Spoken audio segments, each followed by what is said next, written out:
E olha só, o ministro da Fazenda, Dário Durigan, disse nesta segunda-feira que se reunirá nos próximos dias com autoridades dos Estados Unidos para discutir a decisão do país de classificar as facções, primeiro comando, da capital e Comando Vermelho, como organizações terroristas internacionais. Em entrevista, Durigan afirmou que a medida pode gerar sanções contra instituições financeiras brasileiras e pode até mesmo afetar a operação do Pix. Isso porque, se o governo dos Estados Unidos entender que uma instituição financeira brasileira foi usada para movimentar recursos ligados a facções, ela poderá ser alvo de punições do Tesouro americano. Ainda assim, a decisão aumenta a pressão sobre bancos e empresas para reforçar mecanismo de identificação da origem dos recursos e de prevenção à lavagem de dinheiro. Diante desse cenário, bancos e outras instituições financeiras brasileiras já começaram a revisar regras internas de controle e monitoramento para reduzir o risco de sanções por parte das autoridades americanas. A classificação dos Estados Unidos eleva o risco jurídico para as instituições. Qualquer apoio direto ou indireto pode ser enquadrado como crime pela legislação americana. Isso faz com que bancos e empresas adotem mais cautela, já que passam a responder a regras mais rígidas de sanções e controle. Durigan afirma que basta você ter uma alegação dizendo que um determinado banco brasileiro tem contas do PCC, a autoridade americana pode dizer que esse banco está sancionado pelo Tesouro dos Estados Unidos e não pode operar com o Pix, porque o sistema estaria sendo usado para movimentar dinheiro de facção criminosa. O ministro ainda reiterou que o governo brasileiro trabalha, para evitar impactos econômicos, e proteger o sistema de pagamento. E esse é um assunto também para os nossos comentaristas, porque é um assunto que também está repercutindo, Amanda, que se de fato, forem acontecer o que está previsto aí para acontecer, vai afetar realmente as instituições financeiras, na sua opinião, ou não? Como que isso vai ficar? Eu acredito que sim, não só as instituições financeiras, É uma imagem negativa que o país passa em todos os aspectos a partir do momento que tem essa classificação como organizações criminosas.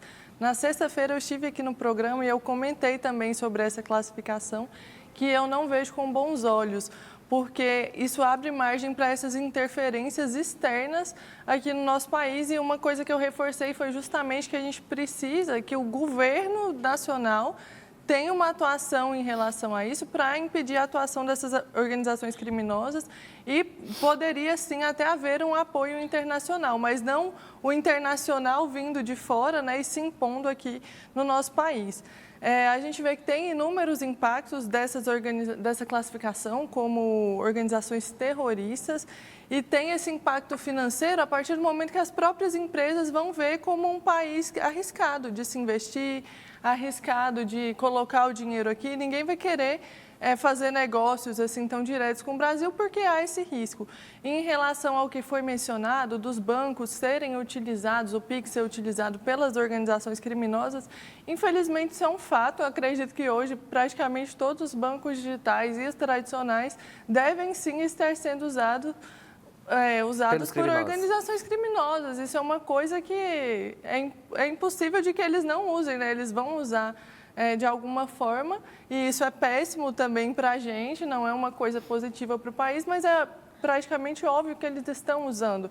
Então, isso vai impactar todos os bancos, vai impactar todo mundo, que utiliza, que tem o dinheiro ali nos bancos, as empresas aqui do Brasil que vão ter essa interferência em relação a empresas de fora deixarem de investir aqui para evitar esse tipo de associação com o crime. E também esse risco de sanções em instituições financeiras, a gente até estava mencionando sobre a taxação. Então, essas sanções, elas vão afetar tanto o consumidor individual quanto as pequenas empresas, as médias empresas e até as grandes empresas. A gente sabe que a maioria dos grandes tem contas aí no exterior, eles têm outras formas de burlar isso, mas principalmente a média e a pequena empresa ficam muito reféns, né, do sistema aqui nacional. Mas o lado positivo é esse maior investimento nos mecanismos de proteção dos próprios bancos, para evitar, né, que os recursos ali estejam sendo usados para lavagem de dinheiro, identificação de onde está vindo esses recursos. Por um lado, isso é positivo, porque a gente tem uma segurança maior também para o usuário. De fato, professor Marajá, é aquele negócio, né? Quando um faz, todos pagam e aí vai virando uma bola de neve. Isso é verdade, Jaque. Até porque, antes de comentar, só cumprimentar aqui mais alguns internautas que nos acompanham pelas redes sociais, né?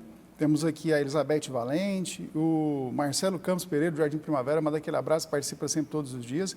E meu amigo de turma, Renato Vasconcelos, da turma de 95 do UNIPR de Goiânia, aquele abraço no coração.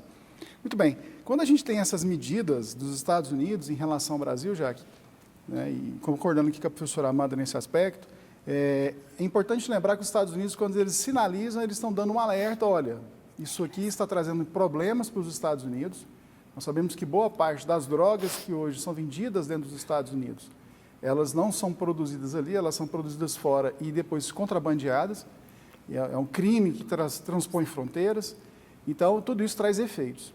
E quando o crime chamado de organizado se estabelece, por que ele é organizado? Porque ele passa a contar com participação ativa de agentes do Estado. Muitas vezes, pessoas que estão envolvidas em órgãos públicos, às vezes da própria forças de segurança, em algum momento isso pode acontecer, do próprio judiciário, do Ministério Público. Infelizmente, quando isso acontece, nós temos uma série de comprometimentos do próprio enfrentamento. Vamos lembrar, por exemplo, a questão da DPF 635, a DPF das favelas, que foi colocada no bojo da pandemia, da Covid-19, e que dizia que não se podia fazer as operações nas favelas porque isso comprometia uma questão sanitária e de segurança pública. E a pandemia já acabou, já passou, e essa DPF não foi revogada. Então, hoje, para que uma força cumpra o seu papel constitucional, por exemplo, as forças de segurança, artigo 144, vão lá para proteger alguém que está sendo roubado, estuprado, ou que está sofrendo uma lesão corporal, precisa ter uma autorização do Supremo. Assim, são coisas absurdas. Então, esse tipo de atitude revela as preocupações do governo americano. Porque quando esses problemas do PCC e do Comando Vermelho, enquanto organizações criminosas poderosíssimas, elas começam a ter efeitos colaterais dentro dos Estados Unidos, eles percebem que não basta só uma ação local dentro do território americano para que isso resolva. Então, eles já se preocupam por quê? Porque hoje, por exemplo, o PCC tem operações enormes, maiores até do que a economia de muitos países hoje. O que eles movimentam, e movimentam dentro do sistema bancário, usando os laranjas, várias manobras contábeis. Não é só uma questão de vender a droga na boca de fumo, como era algumas décadas atrás. São operações hoje que quem não se lembra da Operação Carbono Oculto? Compram postos de combustíveis, vendem combustíveis adulterados, uma série de outros problemas. E vamos lembrar o que o governo do Ronaldo Caiado sempre fez, né? O governo do Ronaldo Caiado é uma referência em segurança pública, ele que pegou o Estado aqui, quem não se lembra, né? O crime, quantos roubos de caminhonete, assaltos de celulares, e como a população padecia, e uma política de governo que virou uma política de Estado hoje consolidada. E está aí hoje, Goiás com 85% de aprovação das forças de segurança, também da gestão do governador Ronaldo Caiado. Ele que, se for eleito, tenho certeza que fará uma excelente gestão nesse sentido, porque ele já mostrou que ele consegue fazer, né? E é possível fazer, ou seja, nós não somos caóticos no sentido pessimista da ideia, mas pelo contrário, a gente é pessimista quanto à crítica daquilo que tem que ser melhorado no Brasil, porque a realidade de Goiás poderia se espraiar, por exemplo, pelo Rio de Janeiro. E tem gente que acha que o Rio já não tem mais conserto, e eu acredito que tem conserto. O Ronaldo Caiado mostrou que isso é possível. Então, mas nós somos otimistas exatamente nesse sentido. Somos pessimistas com o que está posto, mas sempre otimistas daquilo que pode vir a ser. Imagina um Rio livre do crime organizado, com aquela cidade maravilhosa que tem para o turismo, para que as pessoas possam visitar, para que as pessoas de baixa renda possam sobreviver, viver, na verdade, né? Não só sobreviver, com tranquilidade, com suas famílias, né? Sem medo de que a sua filha seja cooptada, porque hoje isso acontece nas áreas controladas pelo crime, né? Às vezes as adolescentes elas são obrigadas a namorar com traficantes, porque senão a família ela é coagida, ela pode ser morta. Então, assim, coisas absurdas, se queimar pessoas vivas dentro de pneu, se executarem coisas que a lei deveria proteger. Hoje a mulher, por exemplo, tem um filho, se ela vai para o baile e ela deixa a criança em casa, o crime manda rapar o cabelo dela, né? Raspa a sobrancelha, humilha a pessoa e ninguém fala nada. Então, assim, são coisas que quando a gente fala da ação dos 25% de taxação dos Estados Unidos sobre essas ações que estão acontecendo no Brasil de importação, e até agora mesmo, essas outras medidas vinculadas ao PC Comando Vermelho, e intitulando-as como terroristas, isso, na verdade, é algo muito mais complexo do que se imagina. Ou seja, o alerta, resumindo, é o seguinte: Brasil, tome providências.